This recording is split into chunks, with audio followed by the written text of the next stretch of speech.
पूरी जो टुकड़े टुकड़े गैंग की जो दुकान है, इसमें इसी तरह का झूठ का सामान बिक रहा है और बिकता रहेगा। ये पूरी कोशिश की जा रही है और विपक्ष का इसमें बहुत बड़ा हाथ है कि किसी तरह से हमारे देश की जो आर्थिक तरक्की हो रही है उसको रोका जाए, उसको थामा जाए और उसे डिस्टेबलाइज किया जाए और आर्थिक तौर पर अराजकता फैलाई जाए। इस रिपोर्ट का भी यही मकसद है। आप देखिए, हमारा इतना स्ट्रॉन्ग फाइनेंशियल सिस्टम है, हमारे बैंक्स कितने मजबूत हैं, हमारे पीएसयूज कितना बेहतर काम कर रहे हैं, हम टॉप 5 इकोनॉमीज में हैं। हमारा विकास दर आप देखिए कि क्या शानदार तरीके से हम आगे बढ़ रहे हैं।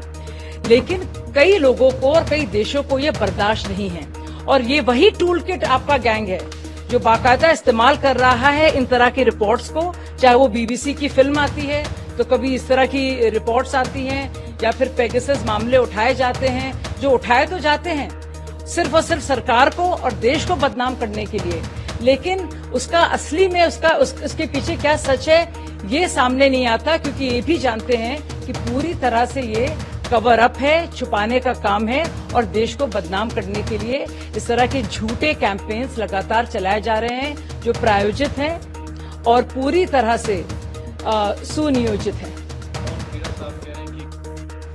देखिए, कांग्रेस तो चाहेगी ना कि अराजकता का जो भी टूल किट कैंपेन चल रहा है और वो उस कैंपेन के जरिए जिस तरह से देश को बदनाम करने की कोशिश की जा रही है और हमारे फाइनेंशियल सिस्टम को जिस पर प्रहार किया जा रहा है, उन सभी सारी की सारी झूठी खबरों को तूल मिले तो वो तो इस तरह के झूठ को मान्यता देंगे, क्योंकि वहीं से तो हो रहा है ये सब और कोई चाहता नहीं है कि हमारा देश आगे बढ़े। तो जो डिस्टेबलाइज करने वाली ताकतें हैं उनके साथ कांग्रेस पूरी तरह से मिली हुई है। आप देखिए क्या हो रहा है बांग्लादेश में, किस तरह के संगीन इल्जाम लग रहे हैं राहुल गांधी पर। उनकी मुलाकात किससे हुई, क्यों बांग्लादेश के मामले में जहां पे आप देखें किस तरह से अराजकता है, उस पर कुछ भी बोलने से बच रहे हैं राहुल गांधी। वहां पे क्या हाल हो रहा है हमारे हिंदू भाई बहनों का, उस पर पूरा विपक्ष चुप है। लेकिन भारत में आर्थिक अराजकता हो, हिंडन रिपोर्ट पूरी तरह से सच्ची है। हमारे देश के बैंक गलत हैं, हमारे सेबी गलत है, हमारे देश के न्यायालय गलत हैं, हमारे पूरा फाइनेंशियल सिस्टम गलत है, लेकिन हिंडनबर्ग रिपोर्ट सही है।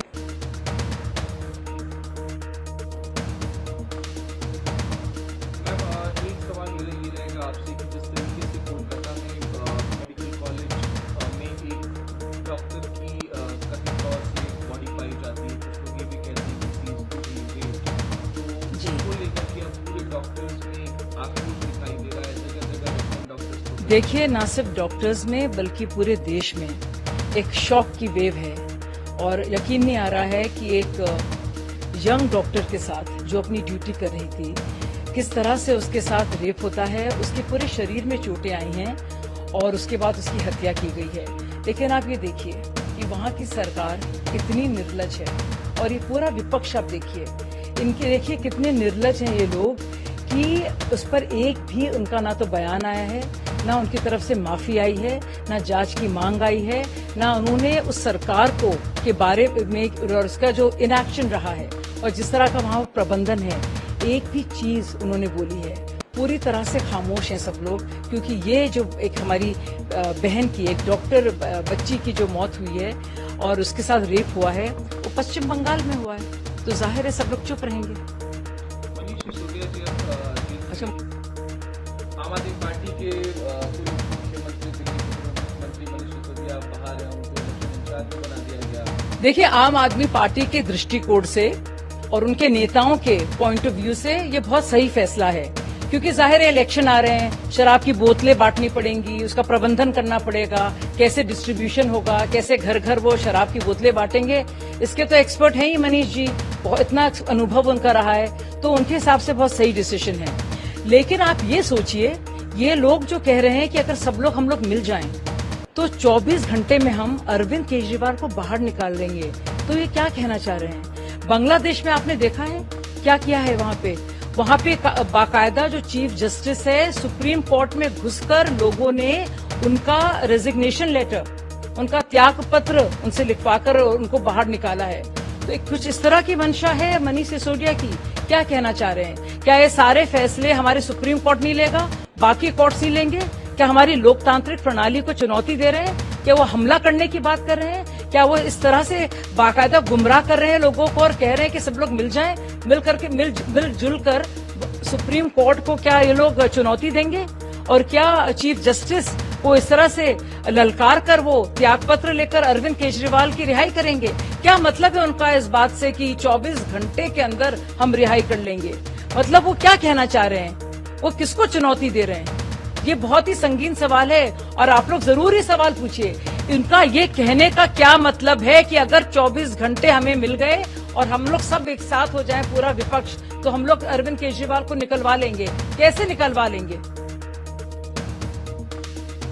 मैम, एक वायरल वीडियो सामने आ रहा है जिसमें फारूक अब्दुल्ला साहब ये कह रहे हैं कि सेना और आतंकवादियों की ये बगल में जिस तरीके से आतंकी घुसपैठ और तमाम आतंकी गतिविधियां। देखिए, हमारी विपक्ष की पार्टियों ने हमारी सेना पर बहुत ही भद्दे और गंदे इल्जाम लगातार लगाए हैं, चाहे वो सर्जिकल स्ट्राइक्स हो या और भी, चाहे वो हमारे सेना प्रमुख जो हमारे सीडीएस जो अब हमारे बीच नहीं रहे हैं, फॉर्मर सीडीएस बिपिन रावत जी के बारे में गंदे अपशब्द का इस्तेमाल हो।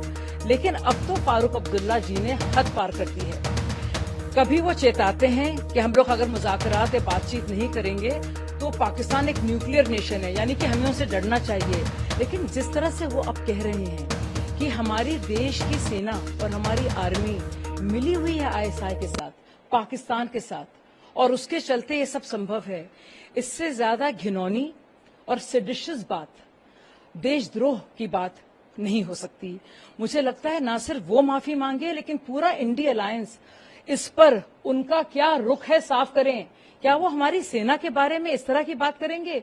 यहाँ पूरा देश है, जब हमारे किसी भी सैनिक की जान जाती है, जाहिर कर रहे थे उस कंडीशन पर। देखिए, जब हमारे सैनिक की मौत होती है पूरा देश रोता है।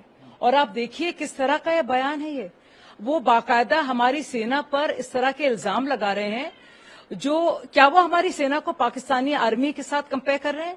वहां पे होता होगा ये सब, लेकिन हमारी सेना को गद्दार कह रहे हैं, उन पर इल्जाम लगा रहे हैं, उनको ट्रेटर साबित करने की कोशिश कर रहे हैं, उनको कह रहे हैं कि वो पाकिस्तान के साथ मिले हुए हैं। ये बहुत ही गंभीर आरोप है और मुझे लगता नहीं है कि बहुत आसानी से इनको इसके साथ छोड़ देना चाहिए। उनको इस पर माफी भी मांगनी चाहिए और पूरे विपक्ष को इस पर जवाब देना चाहिए।